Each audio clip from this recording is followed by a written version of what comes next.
ሰማዕታትና ንዘክር።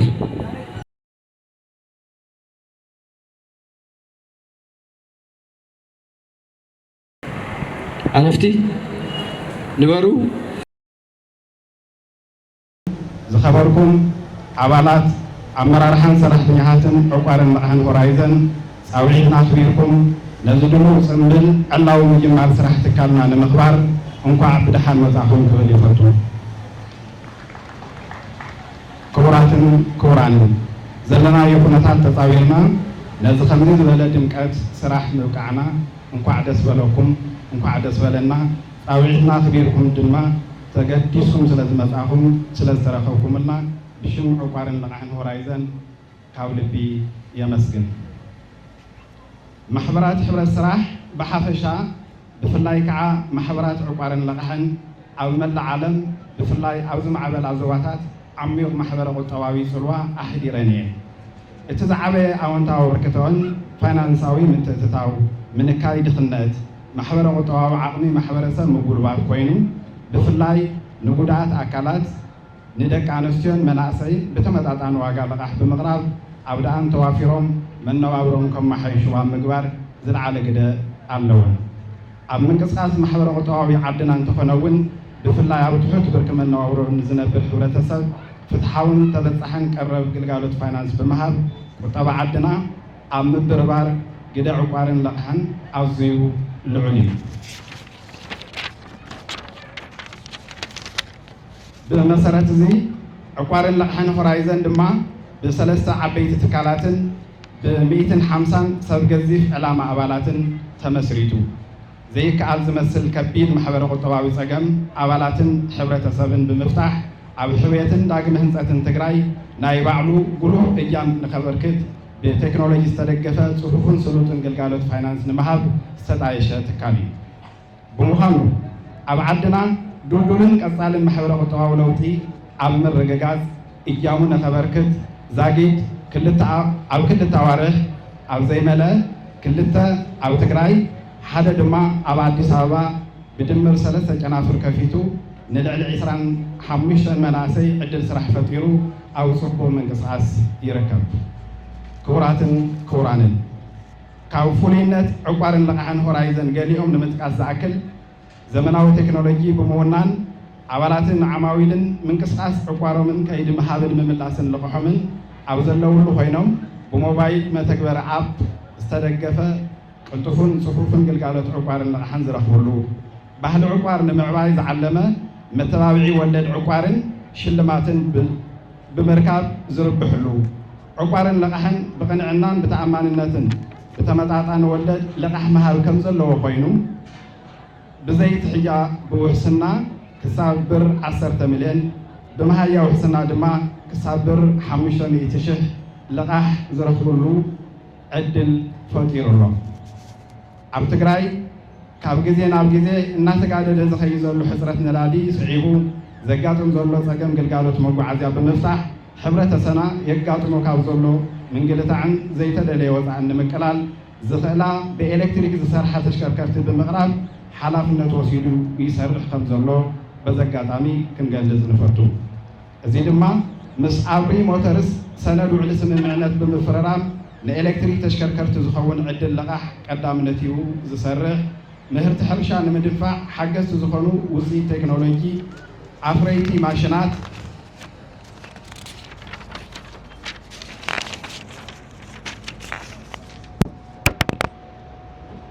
መሳርሕታት ሕክምና ወዘተ ንምትእትታው ፍሉያት ዕድል ግልጋሎት ዕቋርን ልቕሓን ሒዙ ብኣወንታዊ ውድድር ተቓኒዩ ቀሪቡሎ። ክቡራትን ክቡራንን ሆራይዘን ከም ትግራይ ካብ ሕውየትን ዳግመ ህንፀትን ወፂና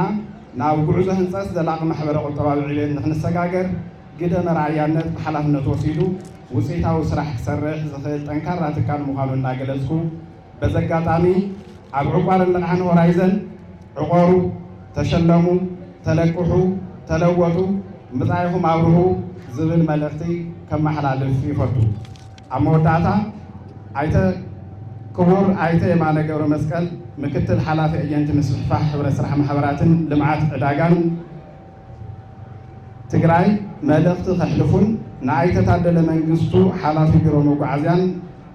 ኣብዚ ፕሮግራም ተወካሊ ፕሬዚደንት ጊዜያዊ ምምሕዳር ትግራይ ሌተናንት ጀነራል ታደሰ ወረደን ናብ መድረክ ንኸቅድሙለይን ብኣኽብሮት ይዕድም ብሞራል ክትዕይውለይ ድማ ብትሕትና ይሓትት። ክቡር ኣይተ ታደለ መንግስቱ ሓላፊ ቢሮ መንገድን ትራንስፖርት መጓዓዝያ ናይ ዝዕለት ተወካሊ ጊዜያዊ ምምሕዳር ትግራይ፣ ክቡር ዶክተር ኣጽባህ ሓላፊ ቢሮ ባህልን ቱሪዝምን፣ ክቡር ኣይተ ሓይሽ ስባጋድስ ሓላፊ ቢሮ ባህልን ቢሮ ጉዳይ መናእሰይ፣ ክብርት ወይዘሮ ኣብርሀት ኣየለ ኣዶ ወንበር ሆራይዘን ዕቋር ልቃሕን ሕብረት ስራሕ ማሕበር፣ ክቡር ኣይተ እንድርያስ ገብረ እግዚኣብሔር ጀነራል ማናጀር ሆራይዘን ዕቋር ልቃሕን ሕብረት ስራሕ ማሕበር፣ ዝኸበርኩም ኣመራርሓ መንግስትን ድማ ተጋየሽን፣ ዝኸበርኩም ኣመራርሓን ኣባላት ዕቋር ልቃሕን ሆራይዘን ሕብረት ስራሕ ማሕበር፣ ፈለማ ዕላዊ ስራሕ መጀመሪ ምረቓ ሆራይዘን ዕቋር ልቃሕን ሕብረት ስራሕ ማሕበር ንምግባር እንኳዕ ረኸበና እንኳዕ ኣጀመረኩም ክብል ይፈቱ። ሕብረት ስራሕ ማሕበራት ቅድሚ ፅንተታዊ ኩናት ትግራይ ኣብ ሰፊሕ ልምዓት ተዋፊረን ህዝቢ ትግራይ ምፍራይነቱ እቶቱን ክዓቢ ሞተር ወሓረ ቁጠባ ኮይነን ይሰርሓ ነይረን። ይኹን እምበር ብዘጋጠመና ፅንተታዊ ኩናት ትግራይ 97% ሕብረት ስራሕ ማሕበራት ካብ ትግራይ ብፀላእቲ ክዓንዋ ተገይረን እዩ። ድሕሪ እዚ ብተፈጠረ ተነፃፃሪ ሰላም ኤጀንሲ ሕብረት ስራሕ ማሕበር ልምዓት ዕዳጋን ክልል ትግራይ ናብ ዳግመ ሕወይትን ህንፀትን ሕብረት ስራሕ ማሕበራት ትልሚ ሓንሲሱ ኣብ ሰፊሕ ልምዓት ስራሕቲ እናሰርሐ መፅኡ እዩ። ሕብረት ስራሕ ማሕበራት ካብ ካልኦት ትካላት ዝፍለያሉ መሰረታዊ ብዋናነት ዓለም ለኻዊ ትካል መትከላት ሕብረት ስራሕ ማሕበር መሰረት ብምግባር ብኣባላት ዝውነናን ብኣባላት ዝመሓደራን ዝቆፃፀርወንን ብናይ ኣባላት ተሳትፎ ዘረጋግፁለንን ተምሳሌት ሰናይ ምሕዳርን ዲሞክራሲን ትካላት ምዃነን እዩ። ሕብረት ስራሕ ማሕበራት ኣብ ሓደ ውሱን ዓውደ ስራሕ ጥራሕ ዘይኮነስ ኣብ ኣዝዩ ሰፊሕ ዘርፊ ስራሕ ዝነጥፋ እየን። እዚ እውን ኣብ ዘፈር ሕርሻ፣ ኣብ ግልጋሎት፣ ኣብ ኢንዱስትሪ ብፍላይ ከዓ ኣግሮ ፕሮሰሲንግ፣ ኣብ ቫልዩ ኣዲሽን ስራሕቲ ልምዓት ዕዳጋን ብምውፋር ፍትሓዊ ሃፍቲ ክፍፍልን ክዕንብብ ዕዳጋ ምርግጋእን ናይ ዕዳጋ ክፍተት ኣብ ምምላእን ስራሕ ዕድል ክፈጥራን ኣብ ልምዓት ዓዲ ሕብረተሰብ ኣዕሲለን ኣብ ድኽነት ምቕናስን ምጥፋእን ዓብዪ ግደ ዝፃወታ ብሰናይ ድሌት ኣባላተን ዝምስረታን ወሰንቲ ናይ ኢኮኖሚ ትካላት እየን። ኣብ መላእ ትግራይ ዛጊድ ዝተፈላለዩ ዓውደ ስራሕቲ ዝነጥፋ ልዕሊ 6,000 ዝኣኽላ መሰረታዊ ሕብረት ስራሕ ማሕበራትን 76 ዩኒየን ሕብረት ስራሕ ማሕበራትን ከምኡውን ሓንቲ ትግራይ ዕዳጋ ፌደሬሽን ሕብረት ስራሕ ማሕበር እንትህልዋ ልዕሊ 1.56 ሚልዮን ኣባል ሒዘን ኣብ ናይ ትግራይ ዳግመ ህንፀትን ሕውየትን ልምዓት ስራሕቲ ይርከባ። ሕብረት ስራሕ ማሕበራትና ኣብ መዳይ ዘፈር ሕርሻ ሓረስታይና ንሕርሻ ዘድልይዎ ኩሎም ዓይነት እታወታት ብቀረቡን ብተመጣጠኑ ዋጋ ማእቶቱ ከደፍዕን ናይ ምድርዳር ዓቕምታቱ ክዓቢ ዕዳጋ ኣብ ምርግጋዕን ፍርያቱ ክብሪ ክውስኽ ኣብ ምግባርን ብሓበሻ ምስ ዘመን ክዝምን ዓብዪ ኣስተዋፅኦ ኣብ ምግባር ይርከባ። ሕብረት ስራሕ ማሕበራትና ኣብ ዘፈር ግልጋሎት እውን ፅንዓት ሃፍተገነት መሰረት ዝገበረ ብፍላይ ከዓ መናእሰይን ደቂ ኣንስትዮን ኣካለ ጉድኣትን ዘካተተ ከተማን ገጠርን ዘተኣሳሰርን ዓውደ ስራሕ ብምፍላይ ብሕብረት ስራሕ ማሕበራት ብምውዳብ ዓርሰ ስራሕ ክፈጥሩን መነባብሮኦም ከመሓየሹን ሰፊሕ ስራሕቲ ኣብ ምስላጥ ይርከባ። ኣብ ህዝብና ዘጋጠመ ሕፅረት ቀረብ ፋይናንስ ንምቅላል ዕቋር ልቃሕን ሕብረት ስራሕ ማሕበራት ኣብ ከተማን ገጠርን ተመስሪተን ህዝብና ናይ ምዕቋርን ምልቃሕን ባህልታቱ ክዓቢ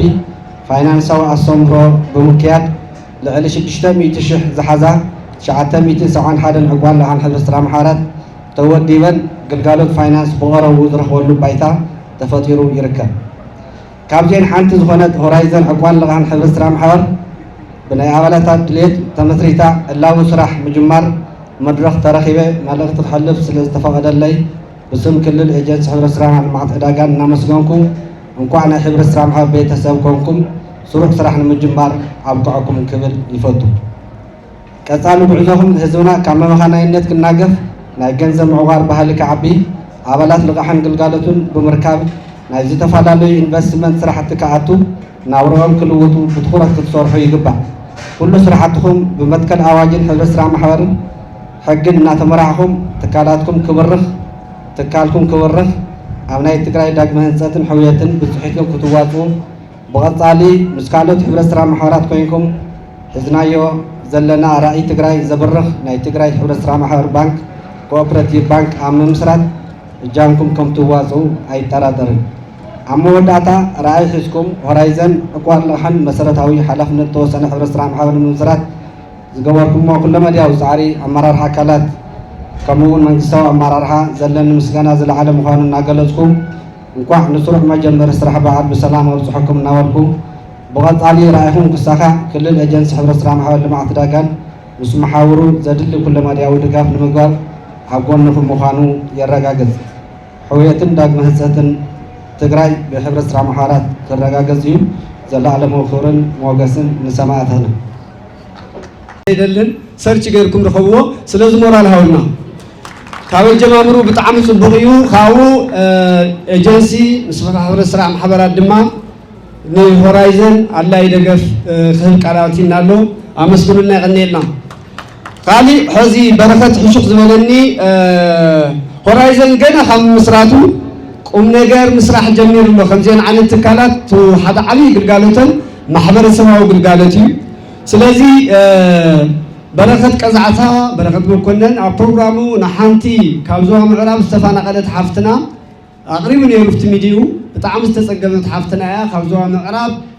እድሪስ ተፈናቐለት እያ ሪኢኹም ኢኹም ህዝቢ ክትኣቱ ምስ ደቃ ስለዚ እቲ ፕሮግራም ምስ ረኣዩ ሆራይዘን ገና ስራሕ ምጅማሮም ን100,000 ብር ደገፍ ገይሮምላ ኣለዉ ሞራል ሃውልና የቀኒየልና እዘን ትካላት እዚአን ስራሕን እዚ እሱ ጥራሕ ኣይኮነን ኣብ ትካልና ንዓቕማ ብዝምጥን ክንቆፅራ ኢና ኢሎም ኣለዉ ካልኣይ ጣቂት ሃውለይ እሱ ጥራሕ ኣይኮነን ሳልሳይ ኣሎ ናብቶም ዝተጠቐሱ 150 መበል 150 ሓደን ኮይና መስራቲት ሆራይዘን ትካል ዕቃር ልቕሓን ክትከውኑ ፈቒዶም ኣለዉ ብጣዕሚ ነመስግን የቀኒየልና ኣብ መንጎና ናይ ከተማና ከተማ መቐለ ምምሕዳር ወኪል ኣይተ ሙልጌታ ገብረየሱስ ኣለዉ እዮም ዓንተው ስለ ዘይገለፅኩ ከምኡውን ናይ ዓበይቲ ባንክታት ሓለፍቲ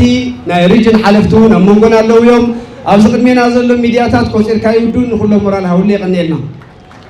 ብምቕፃል ሓላፊ ቢሮ መጓዓዝያን ወኪል ጊዜያዊ ምምሕዳር ትግራይን ኣይተታደለ መንግስቱ ናብዛ መድረክ ክዕድም እየ ብክብ ዝበለ ድምቀት ሞራል ተቐበሉለይ ናይ መንእሰይ ክኸውን ኣለዎ ተቃብላ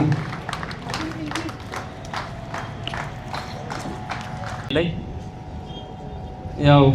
ለማዓንቲ ኣብ ምስረታ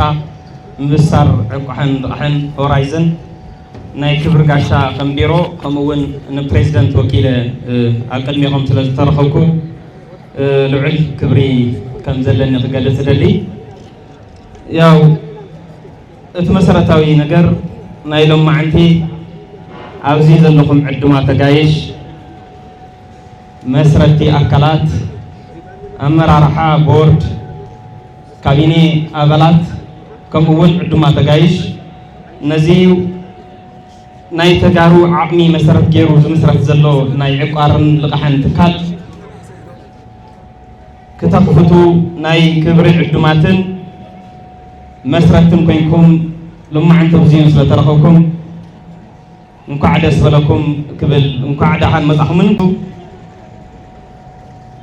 ዘለዋ ፀገም ከም ፕሬዚደንት ከም ግዚያዊ ምምሕዳር መልእኽቲ እሕልፈለይ ዝበሉኒ ሓደ ክልተ ክብል እሞ ናብታ ቢሮይ እየ ክሓልፍታው ያው ትትፈልጥዎ ኣብ ከቢድ ድሕረ ጦርነት ያው ድሕረ ጦርነት ኢልና ንፅውዖ ግን ከዓ ደመና ጦርነት ዘለዎ ግዜ ኢና ዘለና ከምኡ ኮይኑ ናይ ፋይናንሻል ትካላት ተጋሩ ዝውንንወን ብዙሓት ስለ ዘይኮና እንተደልዮም ይዓፁና እንተደልዮም ይቁጥቡልና እንተደልዮም ከዓ ጠጠው የብሉልና ስለ ዝኾነ ከምዚ ዓይነት ከም ሆራይዘን ዝበሉ ብውሽጢ ዓቕምና ዝዝወሩ ከም ድላይና ንልቅሓሎም ከም ድላይና نشقطلهم نوصلهم نقمطلهم عينت تكالات المفطار سفيح صعري كم زدلي بزي قاطامي ملقت بريزيدنت كحلف دلي تتريو زلهم تكال كم زي عينت بزحت تكالات اب تግራይ تتفقيرهم وشطاوي عقمي تግራይ عبيو كنحاوي نخللو عدل كم زلو ملكت ወይ ድማ رأي حيزو تبقس تكال ስለዝኾነ كلنا تجارو እንኳዕ ደስ በለና ክብል ይፈቱ كم تكال سفيح رأي حيزو تبقيس خم زلو كافتهم زبل كتم أكلات زلني حبريتا يزملافت سلازي أبت مهرتي أبت عنا أبداق محويت أب حرشة ميكانيزيشن أب سرح عدل مفتار كم هون أب نزمان تكنولوجيات أب تمرت عدلات مفتار ستاندردن زحلوات مرتبات نمهرلنا مخفات زنطفو سبات أو زتكال توديهم بوزح حبركتو عرسم تتقيمهم تقراي زتأملو عدل كفتر زتكال كم مخانو كاب رأيهم كاب أبقاقسؤمن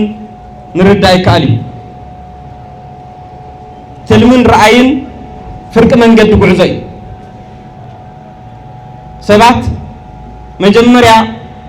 انتاي كسرعو كم زلوهم عليهم كوضحو زهو دليو انتايهم كفصافعو مسرت جيروم ميلو زبقة استكال أبقاقسو لعلي 56% بزيحي كم زلو رأي أوريئها أبقاقسو أوريئها أم مسرارت أوريئها مقمات كالي كمزي عينت كم هرايزن عقار اللقحان زبولو تكالات كأ أب تقراي سفيح ناي عدل سراح فترة اتتري وزلهم قطي من نازل فتنا أم السجار ناي منقستاوي باجتات حترت تبزقاتم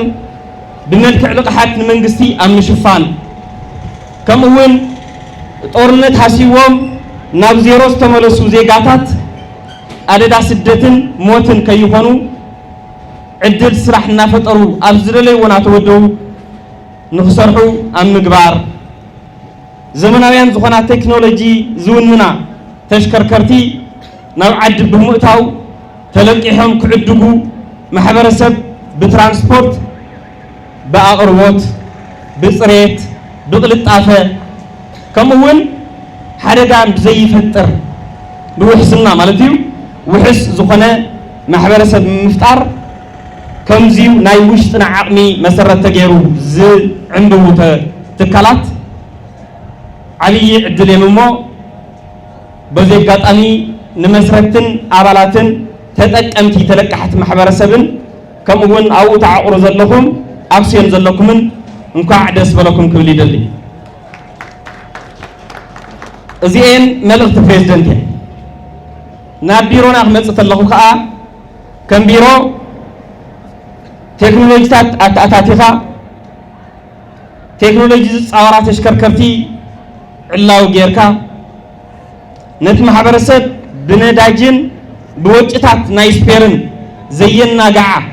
فتحاوي زخونه ناي ترانسبورت سيرفيس كبانا زخلا تشكركرتي امت اتتاو زي تكال زيو تثبيت كان نغبرلو تكال حداي تثبيت راح يكونن أقل أم خوينون أبري موتورس كم بيرو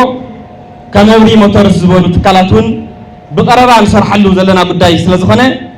كالت أوزي سرحو تكالاتون أوزي تكال ناتحاقفو مسوزي زلو بانكتات مسوزي زلو خمزي عينة عقارات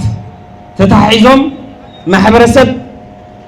تتك أمنت ترانسبورت بزوحش ملكعو كدنفع عن مقبار مس بيرو بقربا خنسرح كم بيرو دلوات مخنا خقلص إدلي ترانسبورت نايحان تعدي عند حقه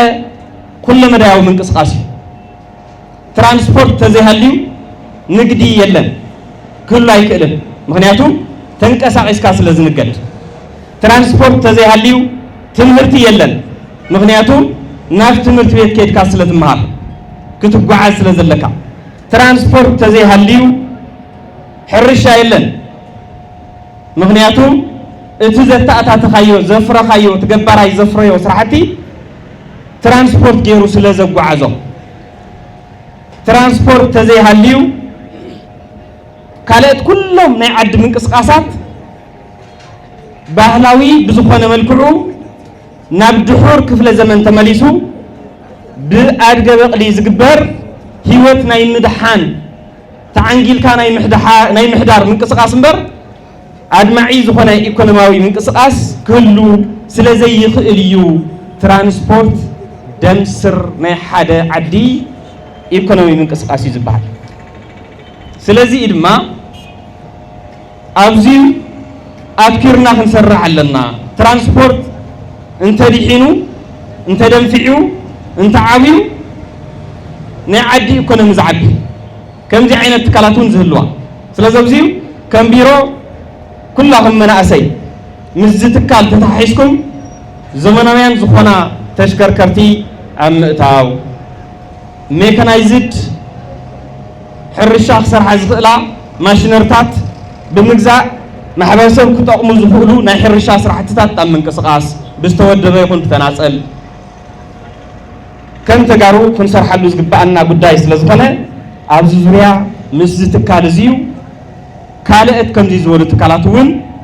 ኣብ ምትብባዕ ብቐረባ ሓቢርካ ምስራሕ ኣብ ምድጋፍ ተናቢብካ ከም ህዝቢ ኣብ ምኻድ ኣብ ዓንዲ ብሄራዊ ጉዳያትና ተደጋጊፍና ተረዳዲእና ጉድለታት ናይ መንግስቲ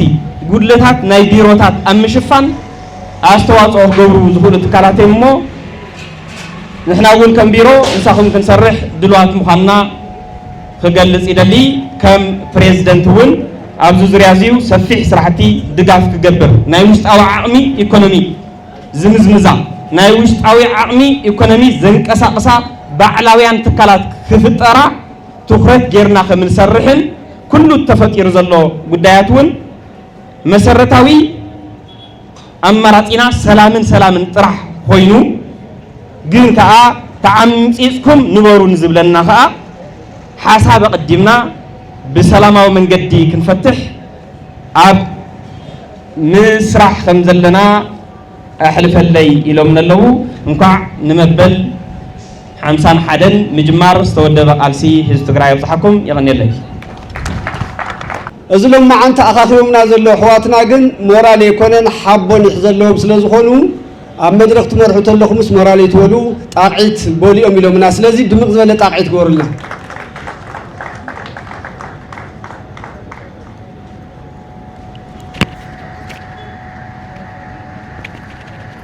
እሺ ክልተ መልእክታት ዝተርፋና ድሕሪኡ ናብ ስነ ስርዓት ሪባን ምቁራፅን ዑደትና ክንሰግር ሓንቲ ተወሳኺ ክቡር ጋሻ ካልአይቲ ብኣተሓባሪ ትካል ዕቋር ልቃሕን ሆራይዘን እየን መጀመርያ ግን ምስጋና ኣለና ኢሉ አንተ ወይ መተው ገልጸየን የረ ዘለናዮ ቦታ ቀዳማዊ ወያነ እዩ ቀዳማዊ ወያነ ድማ ካብ መርካቶ ቀፂሉ እቲ ዝዓበየ ዕዳጋ ናይዚ ሃገር ዝበሃል እዩ الزلنا يبوتا بتعم برايم بوتاي بزح نقد زكايدل بزح ترانسبورت متحلل هذا بوتاي من محدار كتما مقلل نزت كارزي توسع عم تقرأيو نمنا أسي عد سرع سفتريو سلوزي عاطيهم تمركم نفسكم در يعاوكم اليو زبوتا زي فقيدنا يو ما زاقا جابت متحلل غيرنا يو سلوزي بسم هورايزن تكال عقار اللقحن بمحضار كتما مقله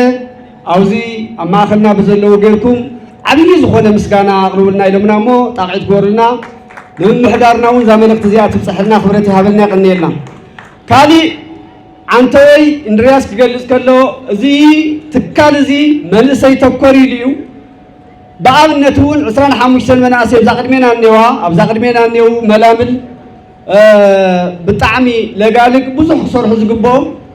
خمزيوم زعمسلو من أساي سعان وكبابيوم عد سرح مفتاريو بحري زبل عنا زلو سدد زبل عنا زلو سلازي تكالزي مدحن وحسن من أساي سلازي مجمرة نزوم عدل سرح فطر اللي مناسي ويزرازل مكوانتي مورال هولنا قصينا ازي تكالزي ممسراتون مناسي انتاي ترغملو بفلاي نتحز دقاس كلينا زلو زي حقاو سدت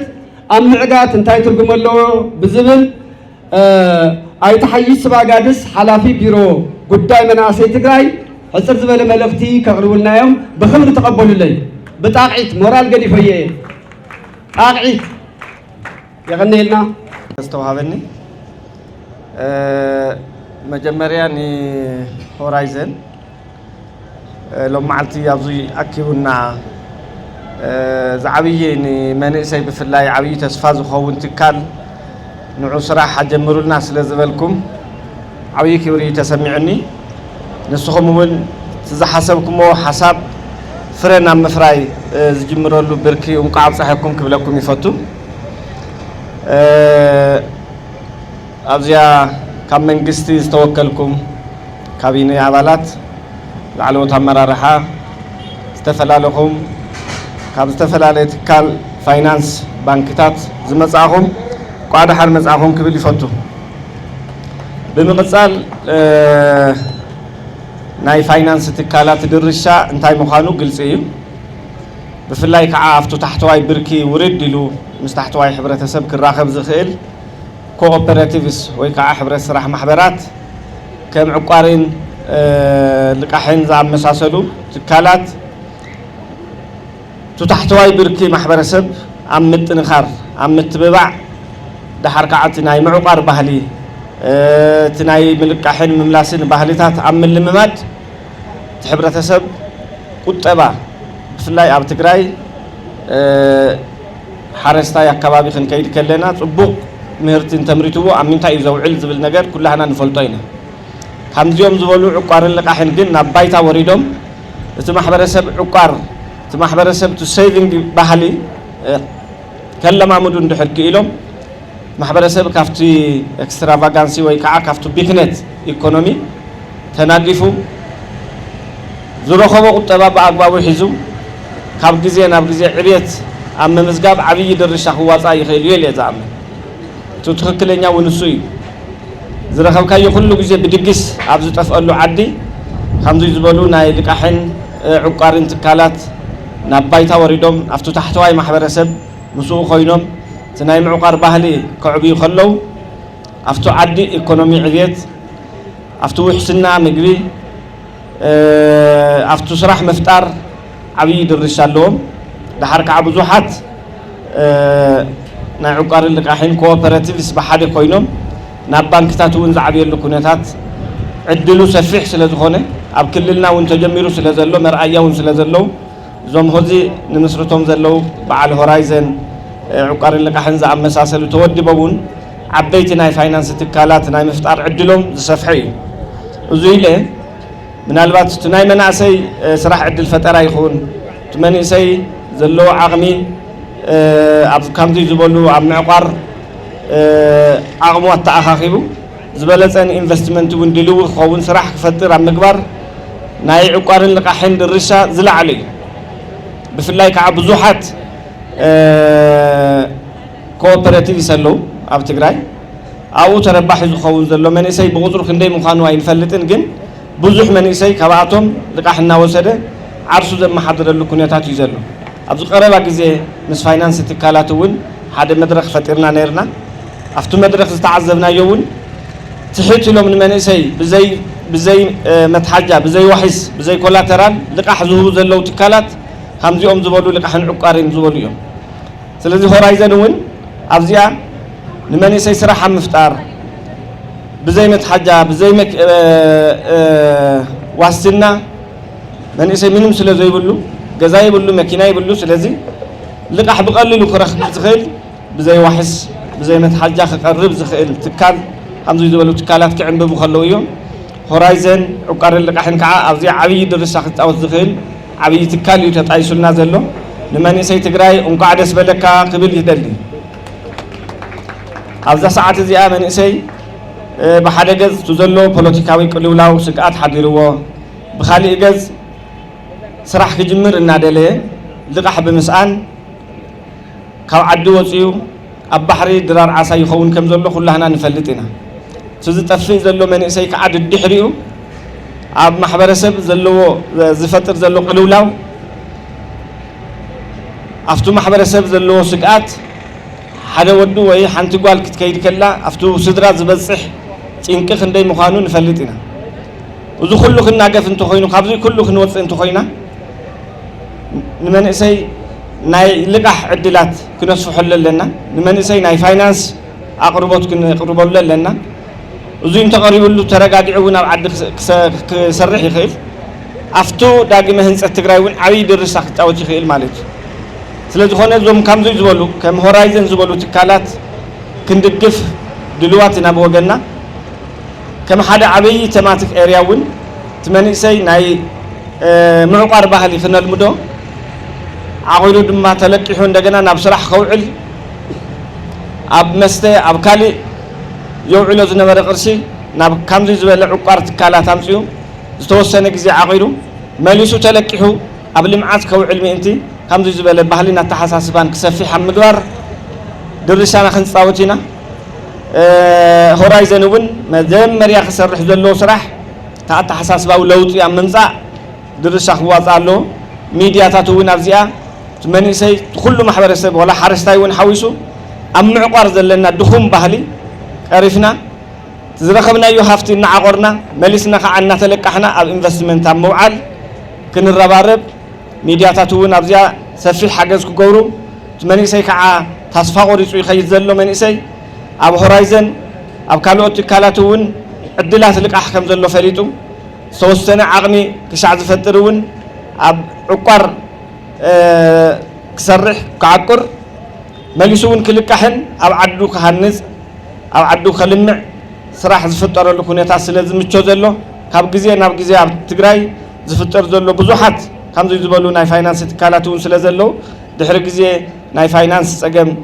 ኣይክህልየናን ዝብል እምነት ኣለኒ ስለዚ ንመንእሰይ ዓብዪ ተስፋ ዝኸውን ትካል እዩ ብፍላይ ኣብ ሶላር ኣብ ምቕራብ ናይ ኤሌክትሪክ ተሽከርከርቲ ኣብ ምቕራብ ፅቡቅ ተስፋ ሂቦምና ኣለዉ እሱ ጥራሕ ዘይኮነስ ኣብ ታሕቲ ኣብ መስኖ ከባቢታት ብነዳዲ ሕፅረት ዝፅገም ዘሎ መንእሰይ ኣለና እዩ ስለዚ ንሕርሻ ዝኸውን ኣብ መስኖታት ከገልግል ዝኽእል ጀነሬተራት ወይ ሶላራት እውን ኣብ ምቕራብ ሆራይዘን ዕቋርን ልቃሕን ዓብዪ ድርሻ ክትጫወቱ ተስፋ እናገበርኩ ዝዕድል ሓሳብ ክህብ ዕድል ዝተዋሃበኒ ኣዝየ እናመስገንኩ ፅቡቅ ናይ ስራሕ ግዜ ዕዉት ናይ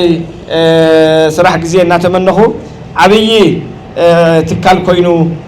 ንሕና እውን እናዓቆርና ደቅና እውን እናዓቆሩ እዚ ትካል ዓብዪ ናይ ልምዓት ሓጋዛይ ከም ዝኸውን ተስፋ ኣለኒ ይቐኒየለይ